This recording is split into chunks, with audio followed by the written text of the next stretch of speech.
Hi guys, in this video we will see how to find your previously computer name on your system. If you have changed your computer name and want to find out previously computer name, then here are the process. Open Windows PowerShell as a administrator mode. A pop-up window will appear, choose yes, and in PowerShell command windows execute the command as shown on screen. This command path will also available in my video's description box. You may copy from there and simply copy it and paste it in command prompt windows. So this is the command. Simply copy it and paste it in command prompt windows.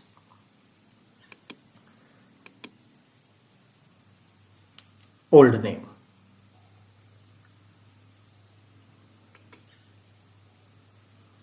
And you can see your previously computer name will visible here. You can easily find out previously named your computer.